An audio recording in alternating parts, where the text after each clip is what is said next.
TV 27 news के विशेष कार्यक्रम खास मुलाकात में आपका स्वागत है।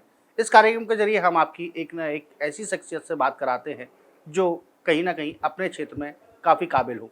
आज हमारे साथ मौजूद हैं ऐशबाग थाना प्रभारी जितेंद्र गढ़वाल जी। उनसे हम बात करेंगे, कुछ उनके पर्सनल एक्सपीरियंस के बारे में जानेंगे, कुछ उनके काम के बारे में जानेंगे। सर, पहले तो टीवी 27 न्यूज़ में आपका स्वागत। Thank you. सर, सबसे पहली बात आपकी पर्सनल लाइफ से करते हैं। जी। जिस तरह से आप पुलिसिंग में आए, आपने ये पेशा चुना, क्या प्रेरणा रही? किसकी प्रेरणा रही आप? देखिए सर, पहले मैं सीआरपीएफ में सब इंस्पेक्टर हुआ करता था। वहाँ पर मैं कश्मीर और साउथ में मैंने बहुत काम किया। वहाँ ऐसा महसूस हुआ कि देश की सुरक्षा के साथ समाज की सुरक्षा बहुत आवश्यक है और समाज में बहुत सारे ऐसे काम होते हैं जहाँ हम उनकी बहुत ज़्यादा मदद कर पाते हैं।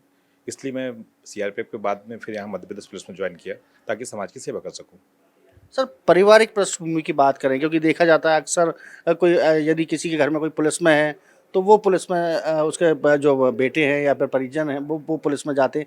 आपकी पृष्ठभूमि क्या रही? मेरे पिताजी तो मजदूरी करते थे, लेकिन चूंकि मैं मेरे बड़े वाले भैया के साथ रह के पढ़ाई किया हूँ, जिन्होंने जीआरपी में इटारसी में नौकरी करते थे, तो उनको देख के मुझे लगा कि मुझे पुलिस में होना चाहिए और इस कारण मैं पुलिस में भर्ती हो गया हूँ। सर, किस तरह का एक्सपीरियंस रहा ट्रेनिंग के दौरान? जब आप ट्रेनिंग में गए, कॉलेजिंग आपने जो अपनी पढ़ाई की, उस दौरान? देखिए, पुलिस की ट्रेनिंग तो बहुत टफ होती है, चूँकि हमारा सब कुछ जो होता है वो पढ़ाई-लिखाई बेस जो होता है वो लिखा-पढ़ी पर ही बेस होता है और सारी हमें केवल लिखा-पढ़ी के बेस पर ही आरोपी को सज़ा दिलाना है, न्यायालय में उनको आरोप सिद्ध करने हैं, आरोपी को सज़ा दिलाना है। तो सारा कुछ फिज़िकल की बजाय लिखा-पढ़ी पर ही बेस रहता है। तो ट्रेनिंग में भी हमें सब कुछ अच्छे से सिखाया जाता है ताकि कोई भी आरोपी आपकी लिखा-पढ़ी से बच ना सके। सर, एक कोई ऐसा केस जो आप कभी नहीं भूल सकते अपने जीवन में? देखिए, एक बीच चौराहे पे अभी 2021 की बात है। बीच चौराहे पे एक वृद्ध को 4 नवयुवकों ने मारा हुआ था। तो बड़ा ही हृदय विदारक घटना थी जिसमें पूरे चौराहे पर सभी लोगों इकट्ठे थे और 4 लड़कों ने एक वृद्ध को मारा। तो बड़ा टिपिकल मामला था कि हमें उसमें सिद्ध करना है और उसमें सारे गवाह मुकर गए थे कि हमने कुछ भी नहीं देखा हुआ है। चूँकि हमारी इन्वेस्टिगेशन इतनी अच्छी रही, लिखा-पढ़ी इतनी अच्छी रही कि सभी व्यक्तियों को 14-14 साल की आजीवन कारावास की सज़ा हुई।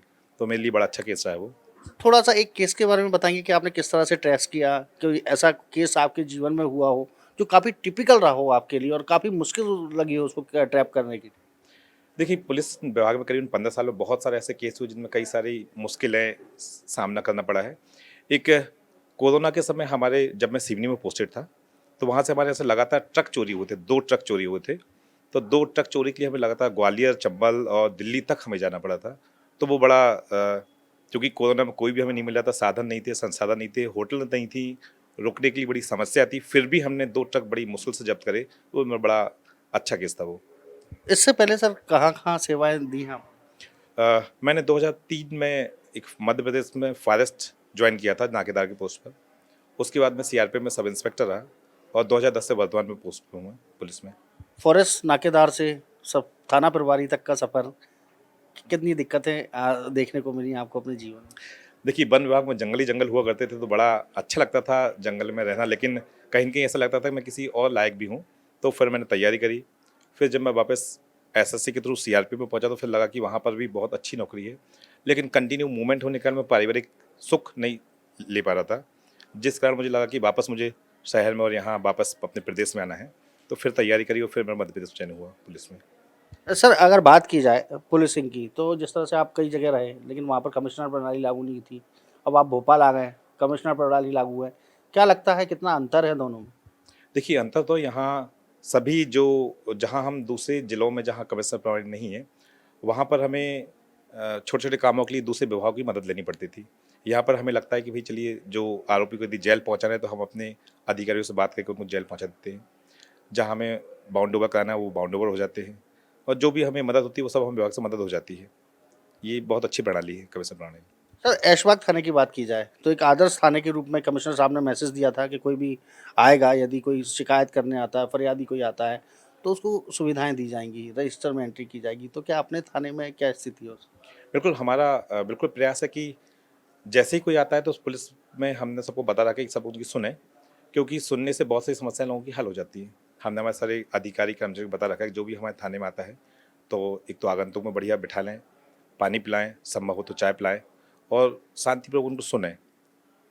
और जो रजिस्टर रखे हुए हैं, जो व्यक्ति आते हैं एंट्री करके जाते हैं कि कैसा हमारे यहाँ थाना रहा है, तो वह सदैव निर्देश बड़ा अच्छे से पालन किया जा रहा है। सर ऐशबाग थाने की यदि हम बात करें तो काफ़ी सेंसिटिव एरिया है। कई सारे जो अपराध हैं वो यहाँ घटित होते हैं।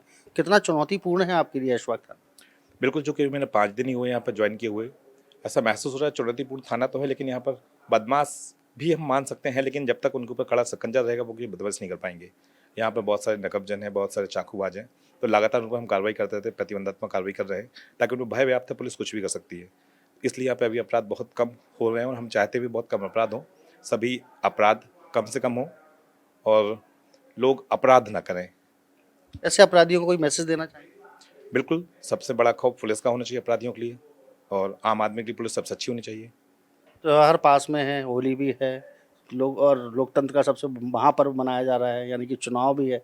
किस तरह से मैनेज होगा पुलिसिंग? बिल्कुल, पुलिस सब व्यक्ति के साथ में है, निष्पक्ष रूप से कानून का पालन किया जा रहा है और निष्पक्ष रूप से चुनावी प्रक्रिया भी कराई जाएगी। सभी लोग शांतिपूर्ण और भयमुक्त होकर मतदान करें, यही सबसे अपेक्षा है। सर एक व्यक्तिगत सवाल करना चाहूँगा, जैसे कई सारे केस आपने सॉल्व किए हैं, कभी आपको लगा कि कोई ऐसा केस आपने सॉल्व किया हो, जो कानून के दायरे में नहीं आ रहा हो, लेकिन आप चाहते हो मतलब आपको लगा हो कि ये गलत है, लेकिन आपको गलत मतलब करना पड़ा हो केस रजिस्टर? देखिए, ऐसा तो नहीं हुआ है, लेकिन कई बार भावनाएँ बहुत ज़्यादा हो जाती हैं। हमने एक एनडीपीएस का केस किया हुआ था जिसमें एक व्यक्ति के खेत में गांजे के पौधे खड़े हुए थे और उस खेत मालिक की उम्र करीबन 70 साल के आसपास थी। तो बड़ा अच्छा नहीं लगा था कि हम उसे आरोपी बना लें, लेकिन चूँकि नियम है कि जिसके खेत में गांजा उगता है उसमें आरोपी बनाना पड़ता है। तो बस वहाँ थोड़ी-सी भावनाएँ थोड़ी तकलीफ़देह होती है, लेकिन चूँकि कानून तो कानून होता है, कानून का पालन करना पड़ता है। सर महिलाओं की बात की जाए तो सरकार भी महिलाओं को लेके काफ़ी प्रयास कर रही है। थानों में क्या व्यवस्था की है, यदि कोई छेड़छाड़ की शिकायत आती है या फिर किसी महिला की कोई शिकायत आती है, तो कितना तत्पर कार्रवाई करते हैं? क्योंकि आप थाना प्रभारी हैं और थाना प्रभारी तो सबसे पहले उस पर ज़िम्मेदारी है। देखिए, हमारे थाने में 3 चार्ली जो लगातार 24 घंटे क्षेत्र में भ्रमण करते रहते हैं। चाहते हो मतलब आपको लगा हो कि ये गलत है, लेकिन आपको गलत मतलब करना पड़ा हो केस रजिस्टर? देखिए, ऐसा तो नहीं हुआ है, लेकिन कई बार भावनाएँ बहुत ज़्यादा हो जाती हैं। हमने एक एनडीपीएस का केस किया हुआ था जिसमें एक व्यक्ति के खेत में गांजे के पौधे खड़े हुए थे और उस खेत मालिक की उम्र करीबन 70 साल के आसपास थी।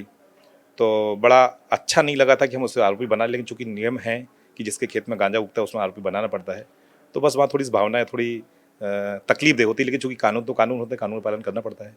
सर महिलाओं की बात की जाए तो सरकार भी महिलाओं को लेके काफ़ी प्रयास कर रही है। थानों में क्या व्यवस्था की है, यदि कोई छेड़छाड़ की शिकायत आती है या फिर किसी महिला की कोई शिकायत आती है, तो कितना तत्पर कार्रवाई करते हैं? क्योंकि आप थाना प्रभारी हैं और थाना प्रभारी तो सबसे पहले उस पर ज़िम्मेदारी है। देखिए, हमारे थाने में 3 चार्ली जो लगातार 24 घंटे क्षेत्र में भ्रमण करते रहते हैं। प्राथमिकता है कि यदि जैसी कोई महिला या कोई बच्चे के साथ कोई घटना होती है, तो तत्काल हम उन बदमाश को, आरोपी को तत्काल थाने बुला के वैधानिक कार्रवाई करते हैं। संभव होता है तो जेल पहुँचाते हैं, जैसा भी संभव होता है वैसे हम कार्रवाई करते हैं। लेकिन एक बिल्कुल जैसे बच्चों के साथ या कुछ होता है तो बिल्कुल हम कड़ी कार्रवाई ही करते हैं उसमें, बिल्कुल छोड़ते नहीं हैं। सर देखा जाए तो सबसे पहले लॉ एंड ऑर्डर को संभालने की जिम्मेदारी हालांकि कमिश्नर हैं, एसपी है, काफ़ी बड़ी बॉडी है, लेकिन कोई भी घटना घटित होती है तो थाना प्रभारी की जिम्मेदारी पहले तय की जाती है। अब आपके ऊपर एक बड़ी जिम्मेदारी है, किस तरह से निभाएंगे? बिल्कुल सर, हमारे यहाँ पर्याप्त बल है और सब वैसा मार्गदर्शन हमारे साथ में है, जिम्मेदारी बिल्कुल निभाएंगे। तो बिल्कुल हमारे साथ मौजूद थे गढ़वाल जी। उनका साफ तौर से कहना है कि पूरी जो जिम्मेदारियां उनको दी गई हैं पूरी तरह से निभाई जाएंगी और पुलिसिंग सख्त की जाएगी। कैमरामैन आमिर के साथ नीरज श्रीवास्तव, टीवी 27 न्यूज़ भोपाल।